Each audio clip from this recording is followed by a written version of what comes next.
plekjes hier.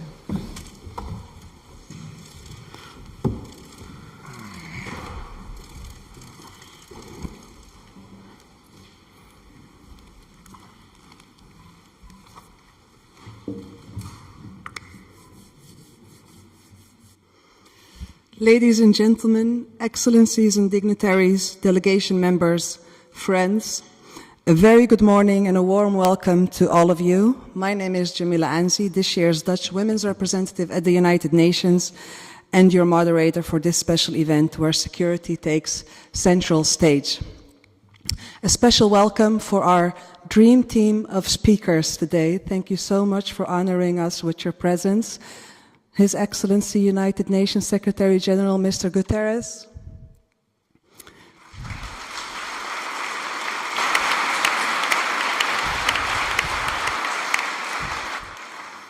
Foreign Affairs Minister of the Netherlands, Mr. Halbe Zijlstra,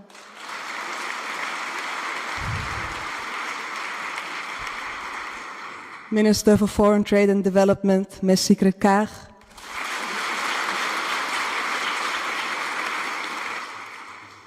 welcome again. We're very honored that you are here with us this morning. On this 22nd of December, we are gathered here not to look back on 2017, but to look forward to 2018.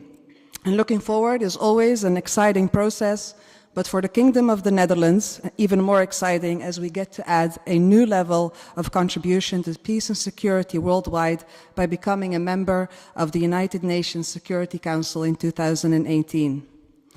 And there is no better place to launch an important year like the upcoming one than the Peace Palace in The Hague. We are here in the Great Hall of Justice, where the highest legal institution in the United Nations, the International Court of Justice, has its audiences, the Holy of Holiest in international law. Many thanks to the International Court of Justice, the Peace Palace, and Carnegie Foundation for making this possible. Thank you very much. A great place like this deserves a great audience like you. I am pleased to see you present in all your diversity. We have, as I mentioned, excellencies, dignitaries, and delegation members. Once again, a warm welcome to you. And also a warm welcome to representatives of civil society, members of the press, and the students of the youth think tank West Wing. Happy to have you all here. After all, peace and security concerns us all. In the next 45 minutes, you will get to listen to a dream team of speakers. We have a keynote by Secretary General Guterres and speeches by Minister Zijlstra and Minister Kaag. After the speeches, our speakers would like to engage with you in a Q&A session. We appreciate your engagement, and if you do so online, please use the hashtag #SecurityCentral. That being said, I would like to invite our keynote speaker, and we are very honored that he is here, and I know you have been very busy during your very short visit to the Netherlands. Mr. Guterres, would you please take the stage and deliver your keynote speech? I believe I can do it here, yes? Would you like to do it here? That's possible, of course. More informal. I'm delighted to be visiting the Netherlands because it is always a pleasure to visit a country whose government and people are such strong supporters of the United Nations and so clearly committed to multilateralism in the difficult times that multilateralism is facing in the present world. The Hague is one of the world's great centers of international life, including through hosting the International Court of Justice, the International Criminal Court, the International Criminal Tribunal for the former Yugoslavia, and several other organizations. And I'd like to thank you again for your role in enabling the Tribunal to register many landmark achievements in justice, accountability, and our fight against impunity for grave crimes. This visit takes place just days before the Netherlands takes on important responsibilities as a member of the Security Council for 2018, your first such term on the Council since 1999-2000. So I welcome the opportunity to review some of the challenges we face, counting on your very strong commitment to the work of the United Nations. I know that the Netherlands want to be effective as a partner in protecting people and maintaining international peace and security. You are also already a generous provider of humanitarian assistance and an active participant in United Nations peacekeeping operations, with more than 300 troops and other personnel currently stationed in Mali, Liberia, South Sudan and the Middle East.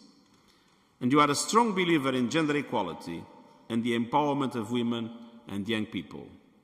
And gender parity is today a central objective of the United Nations, being fully aware that we will never reach gender equality if we don't make a strong bet in women's empowerment.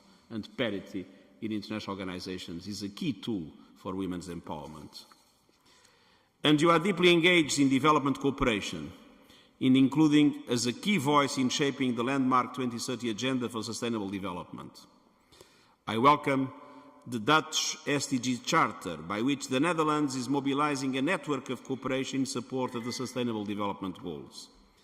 Partnerships among the public sector, private business and civil society will be crucial in achieving the goals and keeping the agenda's core promise to leave no one behind. For these reasons and more, you are well placed to help strengthen peace operations, address the diverse drivers of conflict, and serve as a bridge between countries and people in a moment in which we have a serious deficit of trust between people and political establishments and international organizations, and trust among states, namely within the Security Council. With tensions over nuclear weapons as high as they have been since the end of the Cold War, the Netherlands will play a key role as chair of the Sanctions Committee of the Democratic People's Republic of Korea, and through the involvement in implementation of the nuclear agreement with Iran. You will also work with your Council colleagues on a worrying number of pressing, complex and dangerous threats to international peace and security. They include questions of accountability and justice related to the use of chemical weapons in Syria, the crisis in northern Mali and the challenges of mounting a G5 Sahel force in the region, the risk of widespread famine in Yemen and the critical importance of ensuring humanitarian access to those in need, and ensuring that the unique needs and roles of women and children affected by conflict are taken into account. We are all aware that this is a moment of profound uncertainty and risk, unparalleled in the post-Cold War period.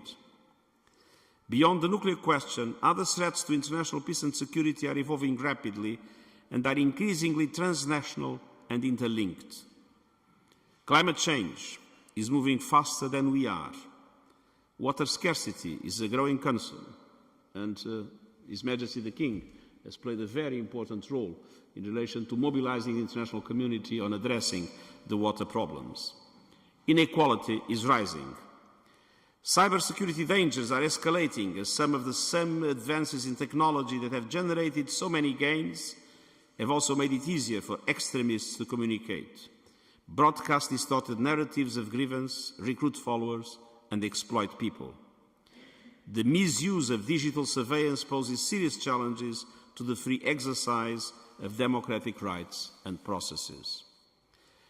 Civil wars almost tripled in the decade between 2005 and 2015, including a six-fold increase in fatalities between 2011 and 2015. Civilians continue to bear the brunt of armed conflict, resulting in massive humanitarian needs.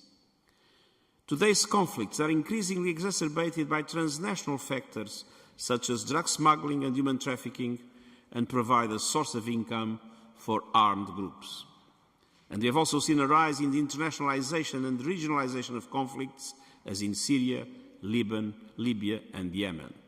When one looks today at the Middle East, we see a global Middle East crisis. It's no longer only the Israel-Palestinian question, or the Syria crisis, or the Iraq crisis, or the...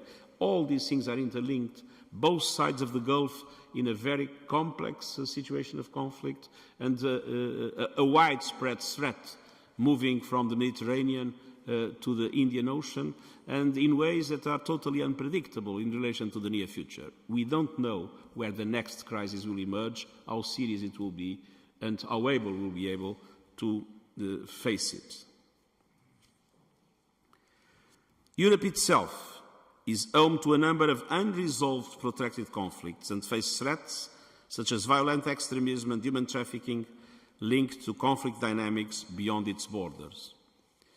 These developments are taking place within a polarized international community. Divisions in the Security Council and divergences with or within regional organizations constrain efforts at unified action. And we are also seeing a rise in nationalist, xenophobic and populist agendas, namely in the West. The integration of newcomers to the region remains a considerable challenge. Like the United Nations, European institutions are facing a drop in trust and have struggled to create political consensus and adapt their collective security tools. So, we have our work cut out for us. It is clear for me that in face of greater instability and volatility, we must work harder to prevent the crisis that takes such a high toll on humanity, undermine institutions and reverse development progress. We must tackle the immediate grievances and root causes of conflict that divide societies and cause states and citizens to use violence and repression as a means of achieving their goals and resolving their differences. A prevention agenda may seem an ambitious project in a moment of global polarization and political flux. But fortunately, with the 2030 Agenda, we have a clear, credible and common roadmap in relation to development and many aspects that we can centre around development. Because the framework includes Goal 16, dedicated to peace, justice and strong institutions. Governance is a central question in our concerns. For my part, upon taking office, I initiated a wide-ranging reform process to streamline UN management, align the UN development system with the 2030 Agenda, and strengthen the UN's peace and security architecture. The latter involves a strong focus on early warning and early action to avoid crises and peace building in order to sustain peace. And I have also established a high-level advisory board on mediation as part of a broader and necessary surge in diplomacy for peace. And this is particularly worrying when I would say, most relevant brand of the United Nations, that are the blue helmets, the peacekeeping missions, face such a challenging environment in many contexts where there is simply no peace to keep. The question of the future of peace operations will now be submitted to a strategic review in which we hope the Netherlands will play a very important role.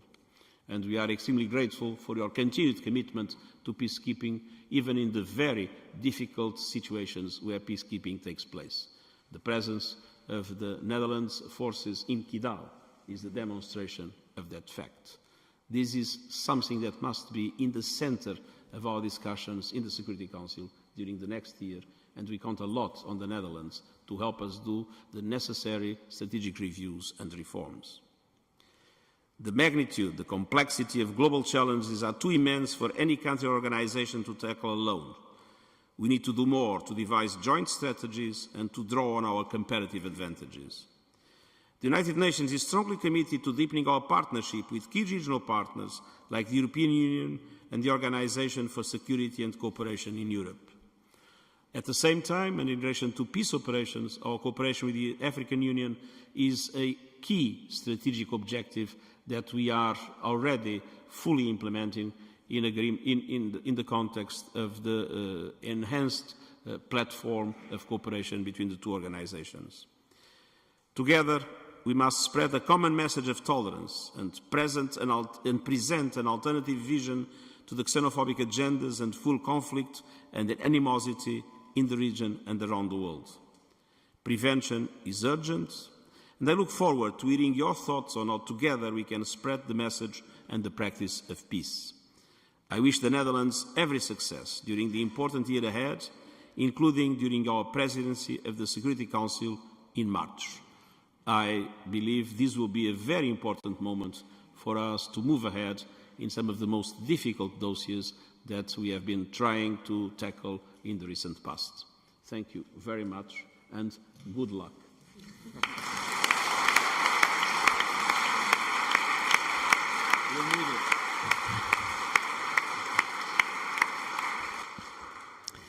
Secretary General, thank you very much for your brief overview of the current challenges when it comes to international peace and security, and thank you for the kind words on the Netherlands. Now I would like to invite Minister Zijlstra to reflect on your words and look forward to our membership in the Security Council.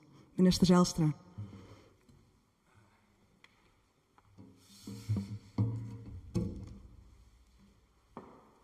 That's only in the way. Ladies and gentlemen, Secretary General, Excellencies, welcome to The Hague. And Mr. Guterres, António, thank you for your wise and friendly words about the role of the Netherlands in the United Nations and about The Hague as the city of peace and justice, about the importance of multilateralism and the need to defend, strengthen and reform it. It is an honor to have you here, and indeed, it is on the occasion of the closure of the ICTY, which we celebrated yesterday, and it is on the eve of our Security Council membership. And we only have 9 more days to go. Then, on the 1st of January, we will take our seat on the most important forum in the United Nations system. And today, we'd like to let you know that we are ready for the job. The team in New York is eager to start, together with a well-prepared network of foreign missions and our staff here in The Hague.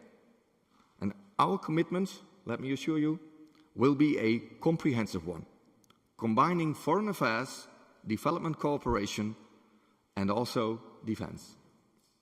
We will be a reliable partner, lending a hand where we can, for example, on the sanction committees, but also, as it has just been confirmed, as coordinator for all the resolutions and statements on Afghanistan. And we will be realistic, but also idealistic. The one really does not exclude the other. And we will bring some of our own accents to the fore, focusing on areas where we can add value, specifically on peacekeeping operations, justice, and the root causes of conflicts. And let me just say a few words about the first 2 themes, and my colleague, Minister Kaag, will address the third. First, there is the issue of peacekeeping operations. Designing their mandates is, after all, the Security Council's core business.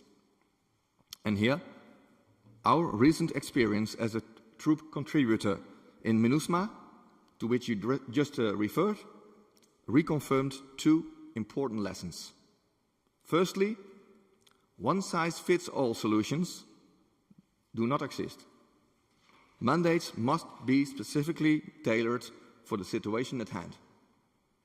Secondly, missions must be well equipped. The civilians on the ground deserve no less. They need protection, and so do the peacekeepers, who risk their lives to protect others. And this is, unfortunately, no theory, because just a few weeks ago, 15 peacekeepers died in a brutal attack on the mission in eastern Congo. And I would like to, again, express my heartfelt condolences. Mr. Secretary General, we will support your agenda for the reform of peacekeeping operations, and we will be your partner in these efforts and draw special attention to this subject during our presidency of the Security Council in March.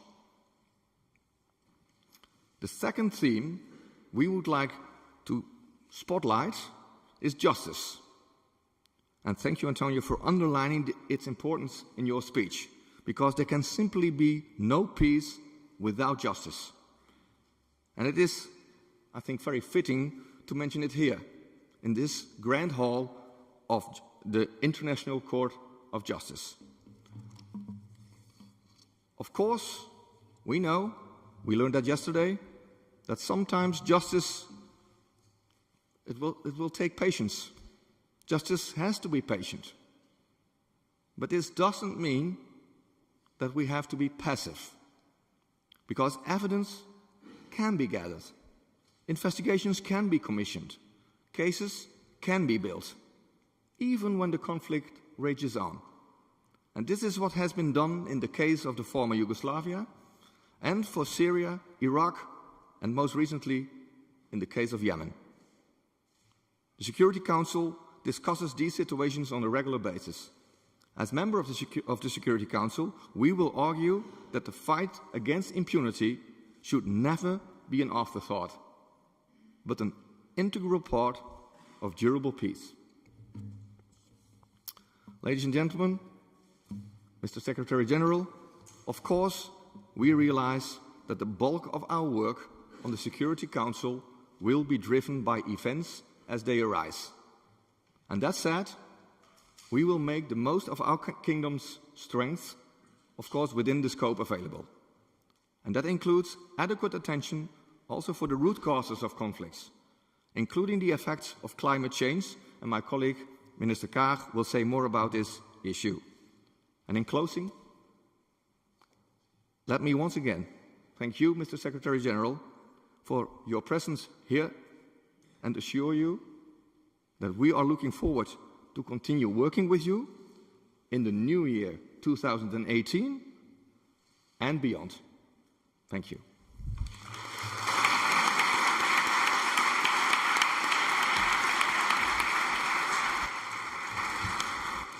Thank you, Minister Zijlstra, for your views on peacekeeping operations and justice. And it's good to hear that you are ready for the upcoming year. And I wish you good luck as we will become a member of the Security Council. Now over to your colleague, Minister Kaag, and she will elaborate more on the root causes of conflicts. Minister Kaag.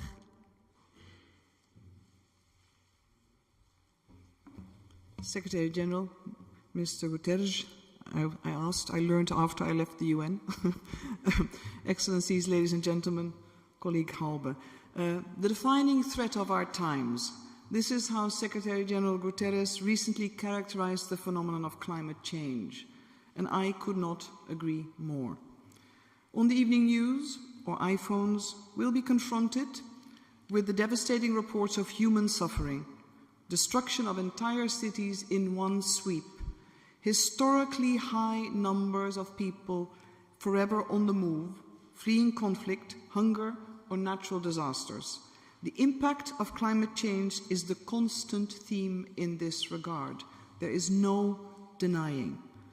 Poor or failing governance, human rights abuses, violations of international humanitarian law further produce untold suffering, marginalization, and compound already fragile situations. In this bleak summing up, of course, there is some good news. Extreme poverty has plummeted, and we have yet unanticipated, but truly unknown new opportunities through the fourth industrial revolution. And Secretary General Guterres has called it a force for good. But it's up to us to use it, to share it, to apply it, and above all, have the courage and investment to implement it. We can create the space to transform societies, to bridge a gap, to act and to anticipate, and above all, to prevent. We cannot pretend in this day and age, and let alone choose to not notice. With knowledge comes even greater responsibility to act, to share in the responsibility to seek redress, to seek or provide and create or co-create durable solutions. This is why we remain strongly committed not only to the Paris Agreement, but specifically to the Paris Agreement, and more broadly, the entire multilateral system, and also the process of smart reforms as envisaged by the Secretary General when it comes to the UN system writ large. But we also have a duty to communicate and to relay and to transmit more effectively success, particularly success when it can be measured and often when it's achieved against all odds. For instance, the development and implementation of national disaster risk reduction plans do address the growing challenges of climate change, environmental degradation and urbanization, as well as population growth. So it comes back to the theme. We know it, we can act, but we have to share and share and share and invest. As an OECD country, an OECD DAC donor, as the Netherlands, we take responsibility. Shared well-being is also investing in collective security, investing in the collective well-being of others, not only out of compassion, the sense of human rights, or other duties. It also is a pragmatic approach to achieve a better and different and safer world. The Secretary General's agenda on sustaining peace connects to a broader approach on prevention, and through our joint efforts on inclusive development to achieve it, the realization of human rights, coupled with political action to prevent conflict long before we are confronted with situations of acute crisis, let alone war.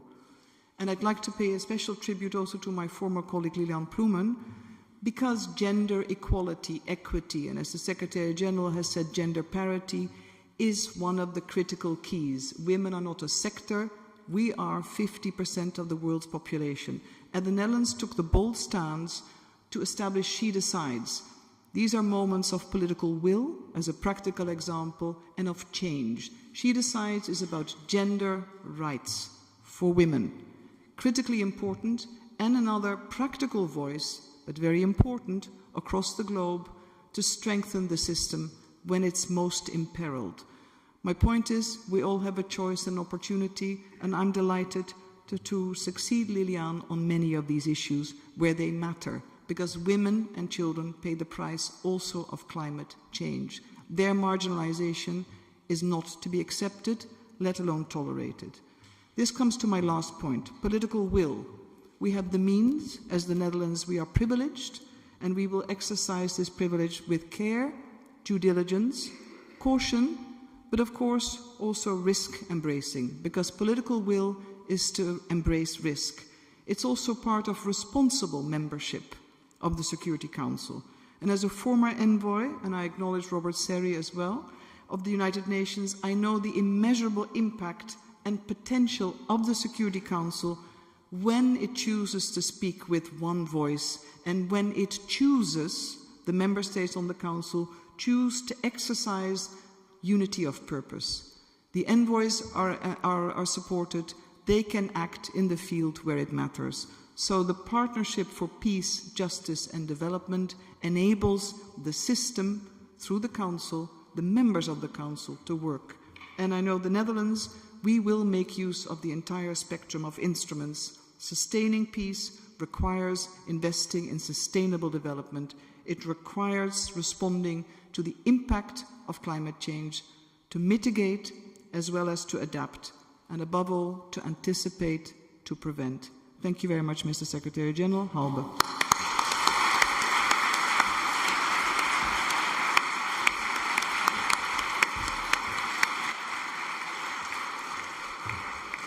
Thank you very much, Minister Kaag. Thank you to all the speakers. I think you have given us a good overview on what's going on when it comes to peacekeeping and the current challenges we're facing when it comes to security. And I think, like you said, Secretary General, we have our work cut out for us in the Security Council. Now it's time to open the floor to the audience and to start our Q&A session with our speakers. We don't have a lot of time, so please keep your questions short so that we can cover as many questions as we can in this very short amount of time that we have. And also I would like to ask you to state your name and the organization you're from and then ask your question. I will be in the hall getting your questions, and my colleague over there is doing the same thing. So maybe there is someone at the back that you can start off with the first question.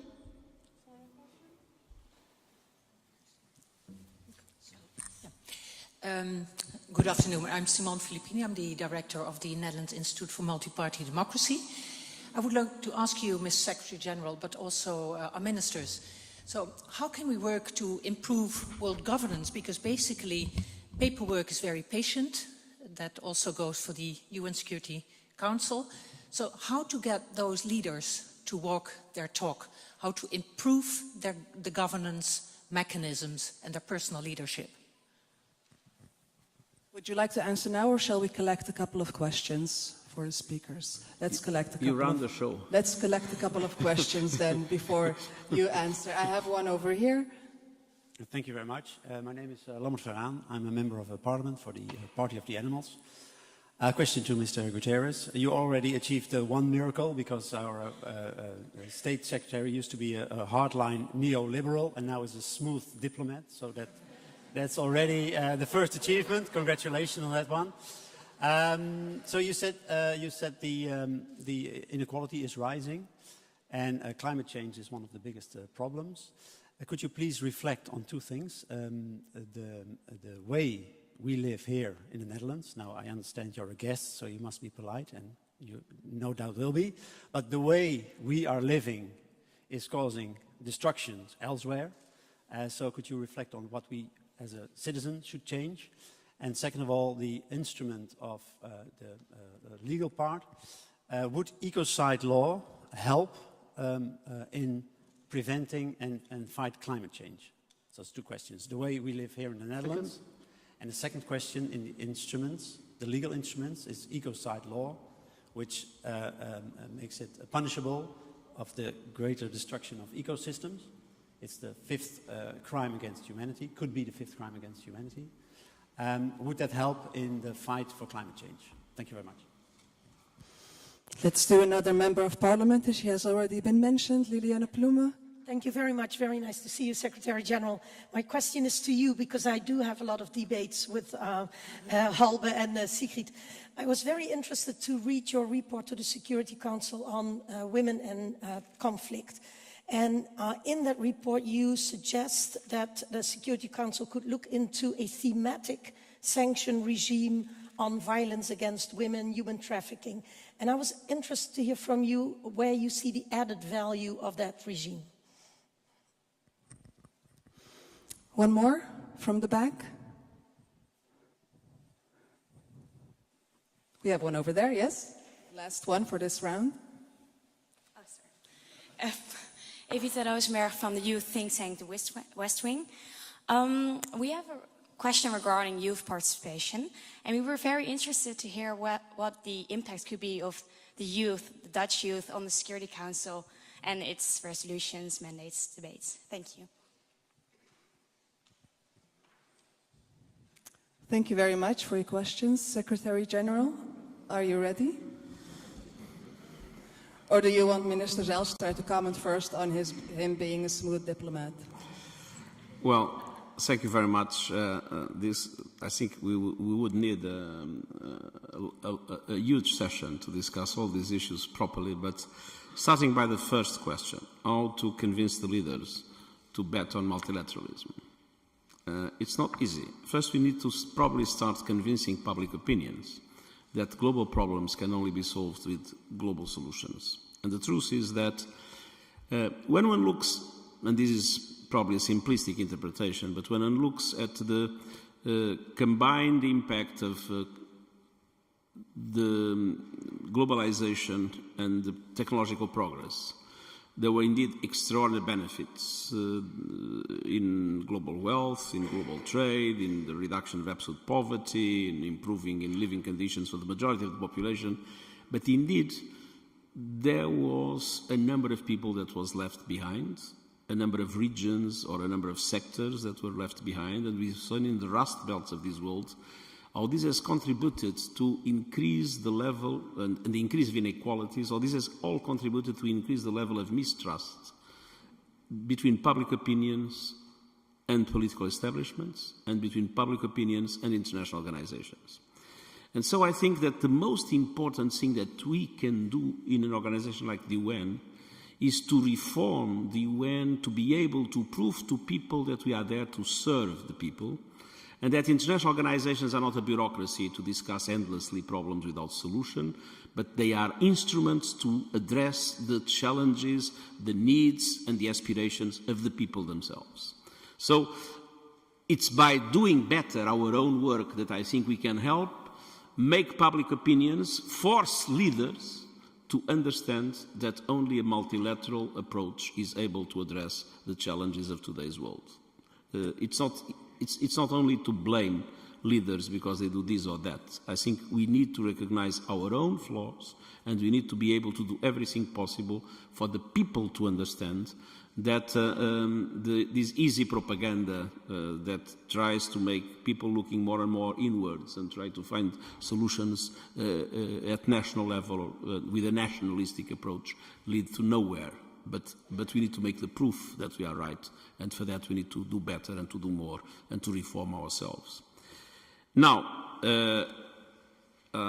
without entering into interpretations about what is it to be a diplomat and a liberal, I think we can have perfectly liberal diplomats.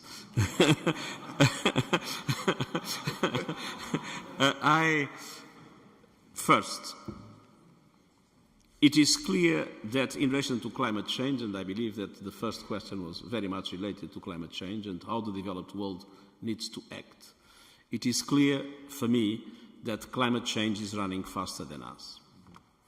First, it is absolutely crucial to implement the Paris Agreement, but it is absolutely crucial to recognize that the commitments made in the Paris Agreement are not enough.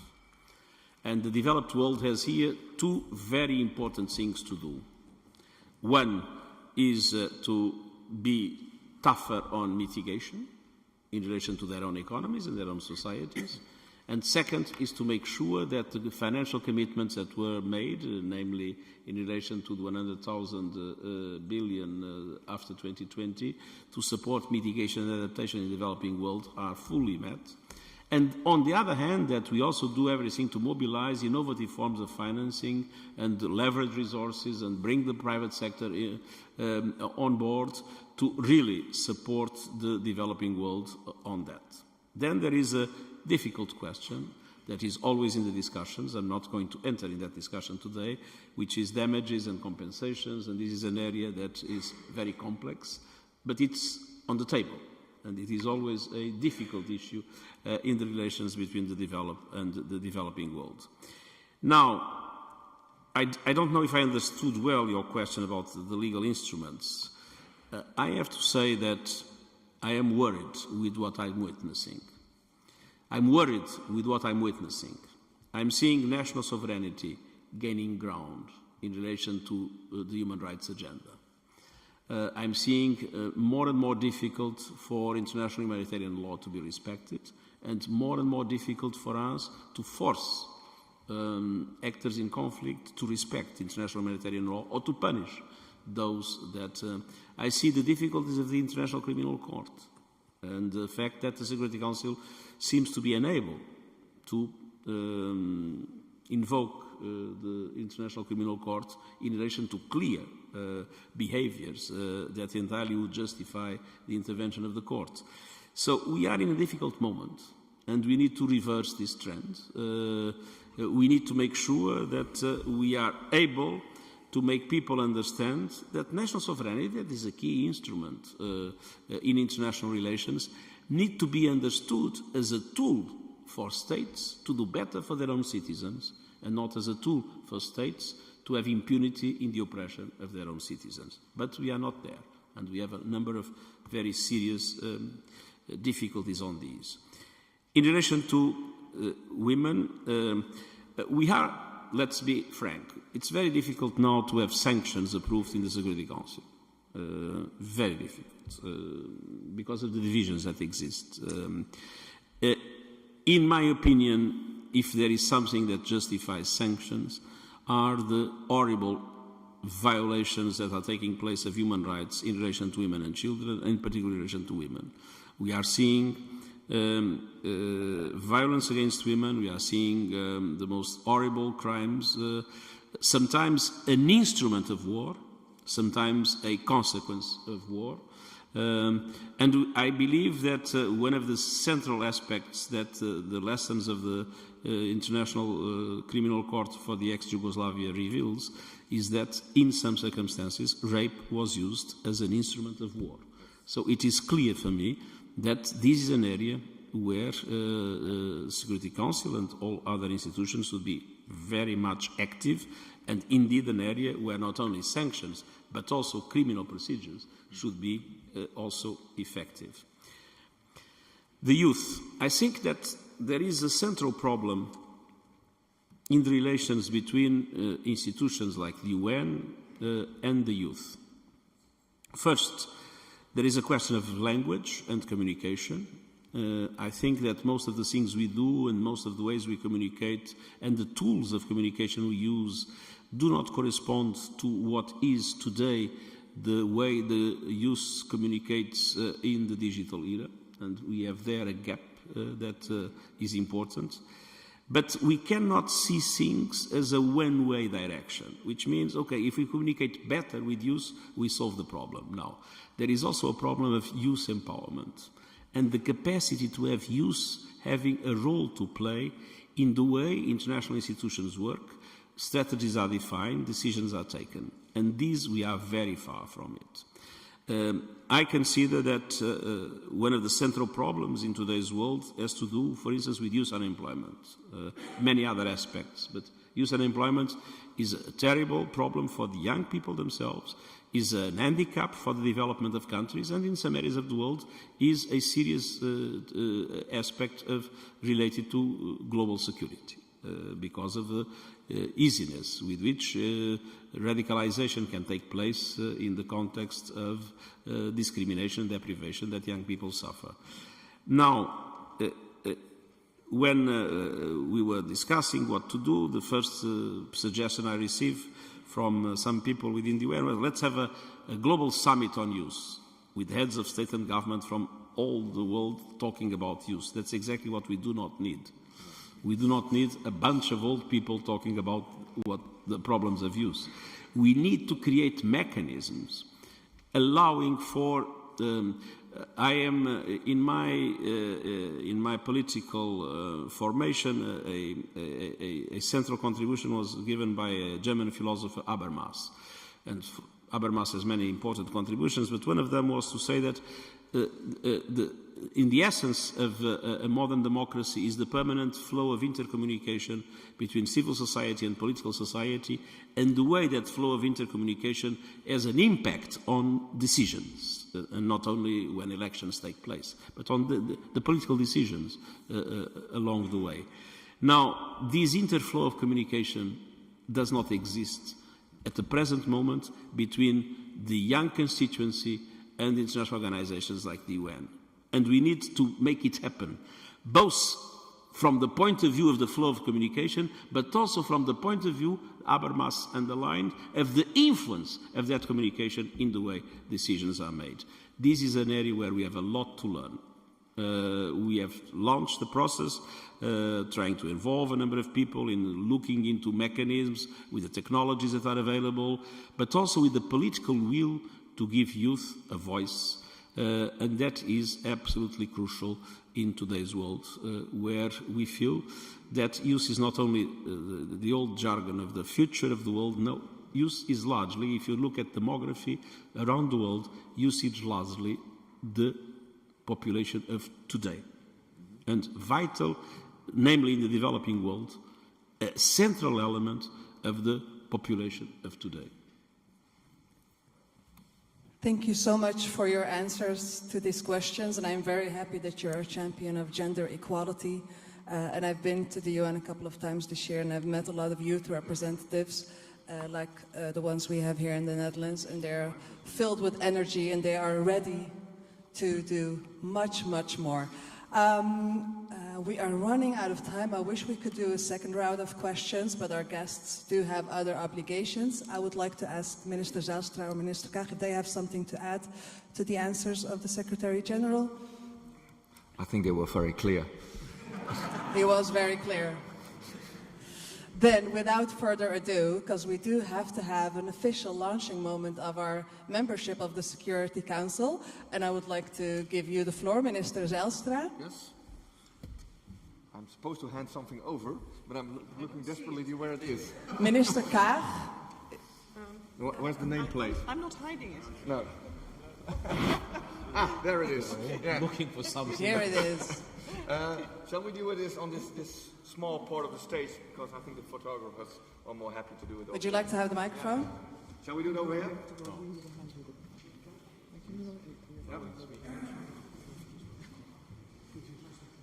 I go a little bit this way? Very good. Welcome. António, Mr. Guterres, I would like to symbolically hand over this nameplate to symbolize the partnership we will have within the Security Council and our membership in 2018. Please. And I think now everybody's happy on the timeline. So, Netherlands member, Security Council 2018.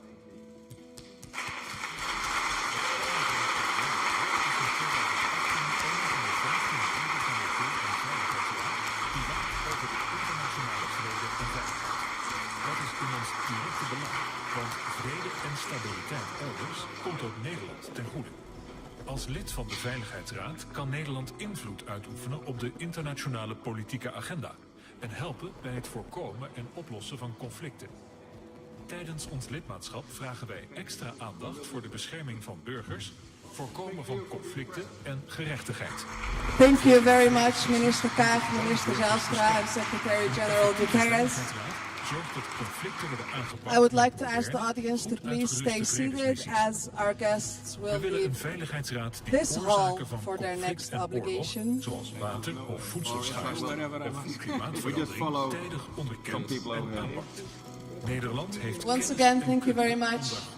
Thank you for your wise words and good luck with the membership of the Security Council. En verzoening. Vrijheden en mensenrechten zijn een voorwaarde voor vrede. De Veiligheidsraad moet daders ter verantwoording roepen. Dus zetten wij ons ook als internationale hoofdstad voor vrede en recht daar nog nadruk voor in. De vele complexe conflicten en spanningen in de wereld vragen om een daadkrachtig optreden van de Veiligheidsraad. I am sure there were so many more questions to ask our guest speakers, but unfortunately we were running out of time. Well, they were running out of time because they do have a very packed program. This is the end for this event in this hall. Outside you are being offered a lunch where you can network and talk to each other and discuss more peace and security issues that involve the Netherlands and worldwide. And on behalf of the Kingdom of the Netherlands, I wish you happy holidays and a very happy new year and good luck in the Security Council.